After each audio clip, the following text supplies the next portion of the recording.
mamayabang ang aming nga presidente ngayon ay nasa South Africa. Ang ilan po sa mga artist po ng Arte Bawan at Arte Likha ay naglalakbay, ang aming mga singing ay naglalakbay, hindi lang po sa buong Pilipinas, kundi sa buong mundo. Akin pong ipinagmamalaki na ang pagsuporta ng ating butihing mayor at ang kanyang may bahay na si Mayor Ryan Honor at Mayor Rowenda ay lubos ang pagsuporta po sa atin. Ang art exhibit. I would like to take this opportunity po na pasalamatan ang ang ating likha alay sa Bawan. 8 years na po yan. Nag-start siya 2017. Palakpakan po natin ang local artist sa bayan ng Bawan. Maraming salamat po sa pagbabahagi ng inyong husay at talento sa larangan ng sining. Tunay nga po hindi matatawaran ang galing ng mga taga-Bawan. Hindi po natin palalampasin itong napakahalagang kaganapang ito. Ngayon po yung ating masasaksihan ang kagalingan at talentong angking mula sa Panginoon Diyos. Palakpakan po natin ang tunay na may likha sa ating na marapat po natin pasalamatan sa araw-araw. Mabuhay po ang bayan ng Bawan. Being on its 8th year, significant milestone po yan. Not just for the Arte Bawan, but the whole community of Bawan. Mapalad po ang bayan ng Bawan. Kasi may mga ganito po kayong activities. You are on your 8th year. Mamaya, isang dekada na. At sana masundan pa. Kaya palakpakan niyo po ang inyong mga sarili. Dahil ito po ay talagang makukonsider natin yung milestone. No? At gusto nila yung maganda yung background. Doon pa lang, we can create attractions and activities through arts. You can invest in our museum and galleries. Kasi yan ang drawer ng cultural tourism. You can invest in creating tourist attractions na may arts like murals, no? Yung mga public arts, sculptures. Maganda po yung gawing landmark dito sa Bawan and even in other places. Pwede silang subject for photos. At yun yung makikita ng mga iba pang turista na, "Uy, saan yan? Gusto ko yung puntahan." And pwede pa tayong lumabas, no, sa mga performances like music, dance, theater. Napakarami po, no? Napakayaman ng creative industry. Kaya sana wag po nating paglayuin, no, ang arts and tourism, bagkus ay lagi natin silang pagsamahin. With that, ito pong ating ginagawang exhibit, para po sa akin, ay magandang simula. Pero sana po, hindi tayo dito titigil. No, sana po, ang mga exhibits na ito, no, ay ika nga, parang springboard, no, para sa mas marami pang programa sa turismo, kultura, at sining. And with that, sana po ay hayaan niyong magbigay ako ng 3 steps. Una po, sana magkaroon ng annual strategic planning ang Local Culture and Arts Council ng Bawan. Annual, hindi lang para mag-network o meeting, but really to implement programs na may ginalaman sa kultura at sining. Ano-ano nga po ba ang 7 arts? Baka hindi pa natin alam. Sir Bill, tulungan mo ko, baka may makalimutan ako eh. Visual arts, ito po nakikita natin. Music, dance, literature, multimedia arts, architecture, and theater. Pangalawa, buhayin po natin ang ating local museum. Ang museum po, ang kaluluwa ng isang bayan. It's not just a repository of artifacts.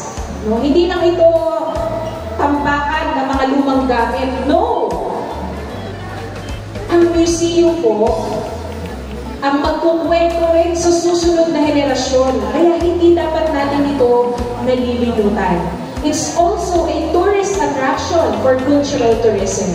At pangatlo na ako. Lahat ng programa at ito ay hindi mangyayari kung wala server, pera. Alam po natin yan. Nawa po ay patuloy natin i-establish at i-maintain ang budget para sa kultura at sining. So sana po ay ma-prioritize at ma-sustain po natin ito para sa kaunlaran pa ng bayan ng Bawan. Appreciation for her significant contribution to the success of the event as our guest of honor during the Alam 8 Art Exhibit 2025. Given this 25th day of April in the year of our Lord 2025 at Bawan Municipal Hall, F. Mangobos Street, Poblacion, Bawan, Batangas. Signed, Yelkas Arte Bawan President, Artemio Jr. Temio Garcia, Artemia President, and Jerwin Magnaye, Project Head, Arte Bawan. May I also invite Ruby, ang aming pong Vice President, and Temio, ang President po ng Arte Likha, to give this Certificate of Appreciation.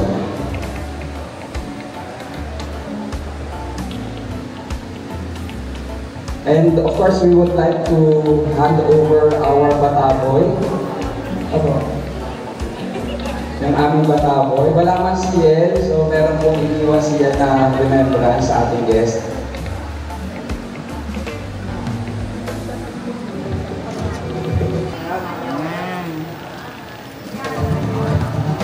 Maraming salamat po. Pero tayo muna po ay mag-ribbon cutting. Ayan. So, sa bilang po pong tatlo, saka po din tumutuloy. Isa, dalawa, tatlo. Palakpakan naman po natin, ang ating Alam 8 po ay officially open na. Sa ating po mga pagkakulit, maraming salamat sa pagkakataon nito. So, again, kami po ang mga artistang bahagi sa exhibit na ito ay tawa pong mga taga-Bawan. Meron kaming mga engineer, meron kaming architect, accountant, nurse, marketing specialist, at iba pa pong mga profesyon. At sa loob po ng 8 taon, hindi lamang po sa Bawan umabot yung apoy ng alab ng ating sining. Sa tulong po ng Pons Filipino, sa pangunguna po ni Sir Virgilio Quezon, naging bahagi kami ng Pasinaya Festival ng Cultural Center of the Philippines. Ito yung festival na pambuong Pilipinas at ginanap po sa lalawigan ng Batangas. Ang Arte Bawan at Arte Likha po ay nakalikha ng magagandang tatlong sining na tungkol po sa tatlong munisipiong malalapit sa aming puso. Unang-una po ang Bawan. Ang pangalan po ay Sinta naming Bawan. Ang ate naman po sa Mabini, Bini sa Mabini, gawa po yun ng Arte Likha. Ito naman po ay sa Tingloy, Tuloy sa Tingloy. So, tatlong bayan po ang nirepresenta ng Arte Bawan at Arte Likha sa taong na pambuong bansang pagdirimong ng sining sa Pasinaya Festival. Ikalawang taon na po namin na sinasama ang mga artists na hindi kabilang sa Arte Bawan at Arte Likha, ngunit gustong ipakita ang kanilang galing sa sining. Ang aming pong mga likhang ito ay alay namin sa lahat. Ito ay ang aming panata na taon-taon namin gagawin para sa bayan ng Bawan. Muli maraming pong salamat. Mabuhay ang sining, mabuhay ang Bawan, at mabuhay ang alab. Maraming salamat po. Sinasabi natin na isang bagay na ginawa ng kamay ay ang gumawa isang labor. Pag ginawa ng kamay naman at saka ng utak, ang gumawa niya ay isang craftsman. Pag ginawa ng kamay, ng utak at ng puso, ang gumawa ay isang artist. Mayroon na wala nang nila-lecture that the importance of regional art to cultural heritage. So, makikita natin dito yung ating pinagmulan. Kasi usually ang artist, yung kanilang thoughts, yung kanilang ideas, yung kanilang feelings, ay ilalagay nila sa isang canvas na hindi nila maipaliwanag sa salita. Mas madali nilang ma-express, this is the expression, ma-express communication na i-relay ng artist kung ang kanilang messages at yung mahalaga nilang kailangan ng nakita sa kanilang pagpipinta para maintindihan ng manonood. Ang value niya, automatic wala ito, kung mga artilikan at tigawan tumataas, ang value nila 20-25% yearly, mas mataas kayo sa bangko. Art exhibition and cultural exchange, isipin po nyo inyong artist magli-lecture sa University of Pretoria. Ganun po silang kagagaling. At yung mga batang artist, pag-iba yung hindangin nyo, pag-itinta. At pag sa isang taon, nagpapadala ko sa Hungary, France, at saka sa Vienna. Malay nyo, mapili ko kayo dahil kayo magaling. Bawal magutom ang artist. Bawal sa akin magutom artist. Dahil pag gutom po tayo, hindi tayo makakapagpinta ng usaw. Kaunti ang mga nutrients pupunta sa ating utak.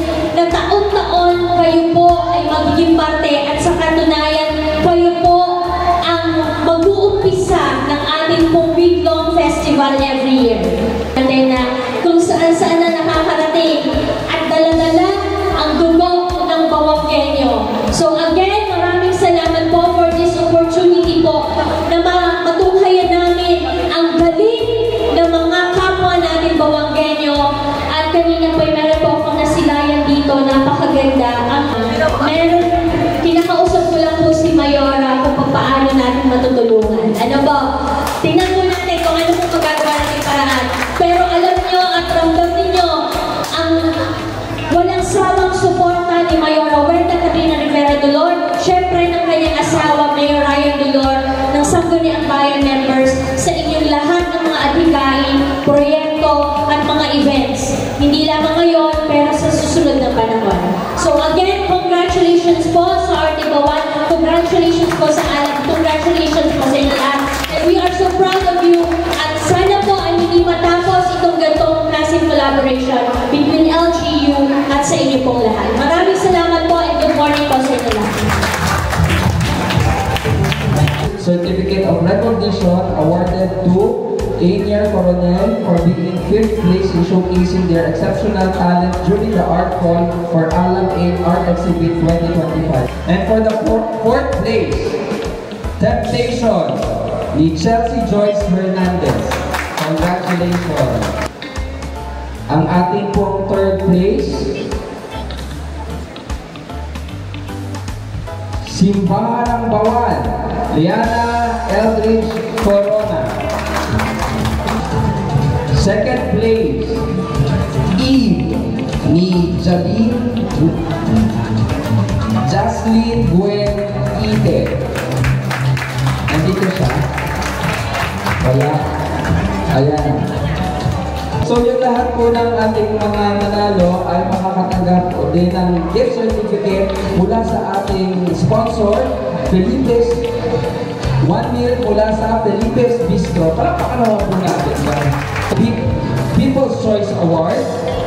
Ang People's Choice Award din natin ay walang iba. Balik ka po dito, binibining Jasmine Gwen Ite para sa iyong obrang Eve. Ang first placer natin, The Last Thread That Helped Us All. Mula likhang sining ni Ed Morel Cladel Makuhay. Sa lahat po ng artist, guest, at lalo-lalo na sa pamunuan ng pamahalang bayan ng Bawan, maraming po salamat. Dito po nagtatapos ang ating opening ceremony at sa pagkakataon po ito, literal po tayo po ay magubusog. Pagdamutan po ninyo ang aming munting merienda ngayong umagang ito.